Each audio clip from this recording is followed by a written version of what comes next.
in what I own. Like 3 years from now, I know I'll be much happier with what I own today than 3 years from now if I didn't own what I own today. But I still am concerned that the market could crash 20% again. So, so give me an example of a stock you have that's not really doing great right now, but you predict will be off the charts in like 3 years.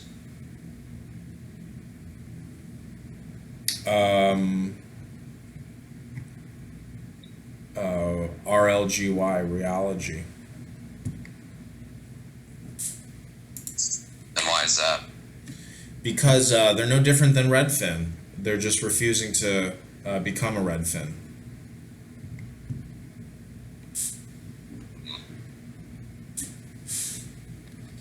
And they, if you look at the total number of employees at Rheology, it's insane. They could run Rheology with 2,000 employees. So that company's going to go through a major transformation. It's either going to be a fucking bankruptcy or someone's going to buy it and then just fuck that whole company up and make it into a Redfin, because that's all it should be. It just should be an internet company, a website and an app.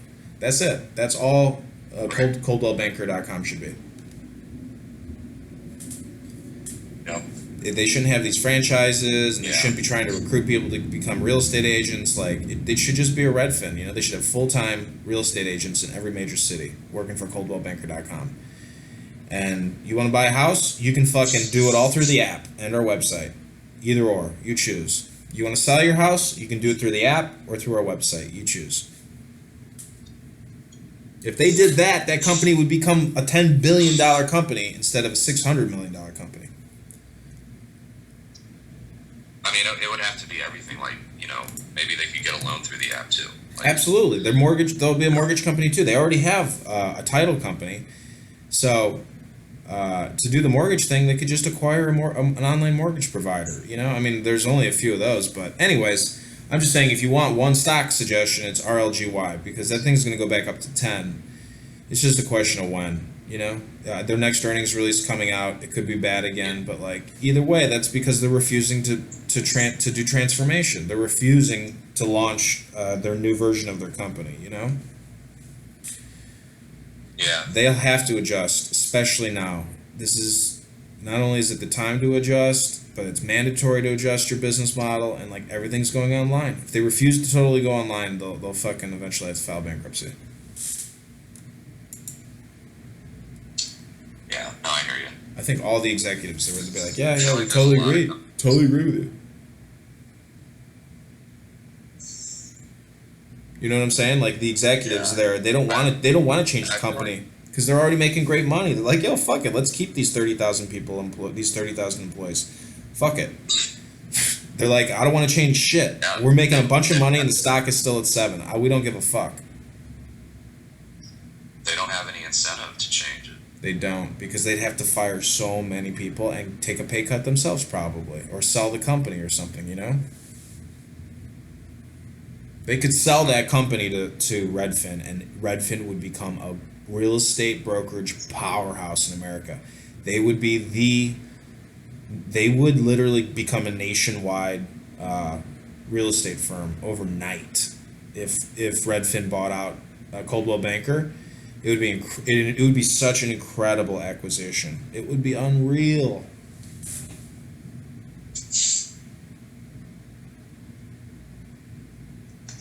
If you went to coldwellbanker.com and it forwarded you to redfin.com, oh my God, that's like a national coup d'etat.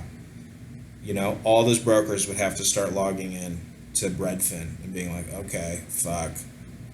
Guess there's no more coldwellbanker.com and no more MLS. We just list on Redfin. Unbelievable. You buy and sell with Redfin. They can supersede the MLS. You don't even need to be in some fucking state database for real estate. And they charge you 1%. It's revolutionary. The transaction fees in real estate are 6%, 4 to 6%, depending whether you're the seller representative or the buyer representative. But 1% total. All right, we had a call failure.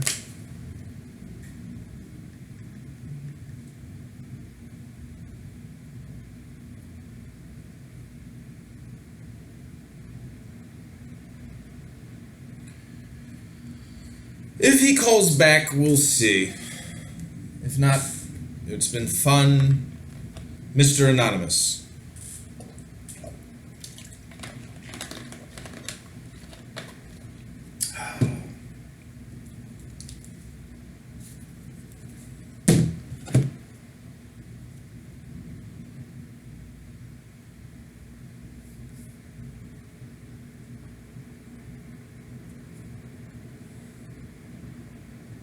It is so hot in Chicago right now.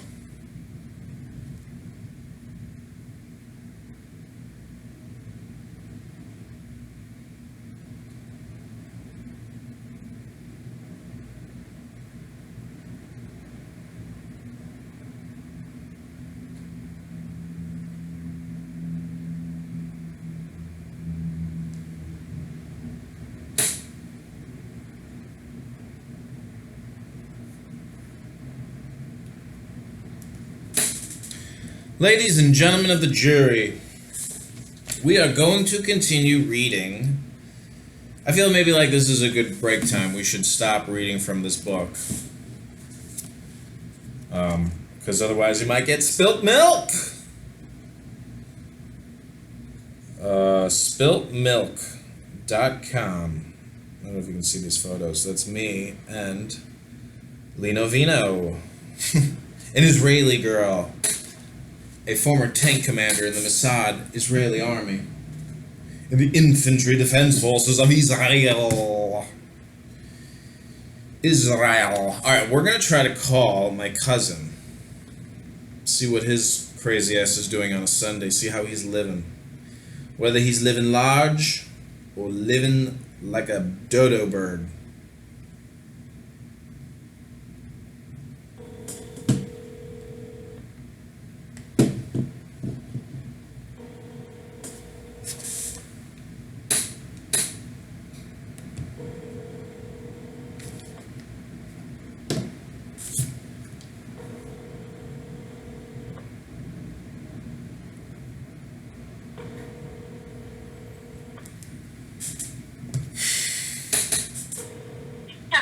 Voicemail box of... Man, tell you what, you can't even get people on the phone anymore today in this world. What a bunch of bullshit. People don't even pick up. David Caldwell. David Reese.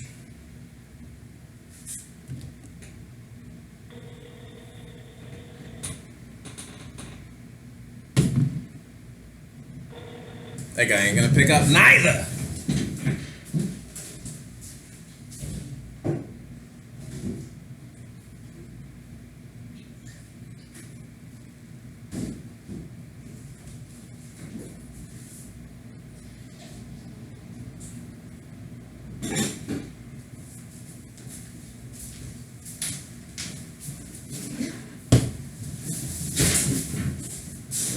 Alright, Mr. Anonymous wants to come back and join the podcast. So, Mr. Anonymous, do you want to come back and join the podcast?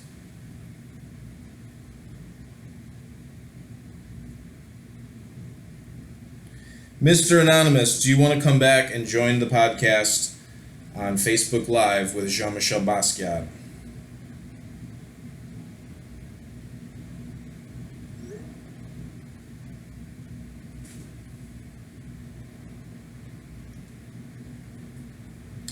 That was pretty cool. I just did dictation on my iPhone. I've never done that before, and it worked perfectly.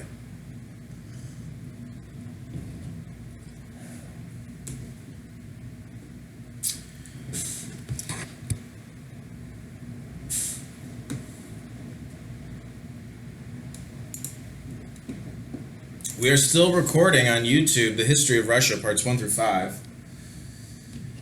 I don't know if Mr. Anonymous wants to come back or not, but we could continue reading from The Right to be Greedy because this video is titled The Right to be Greedy.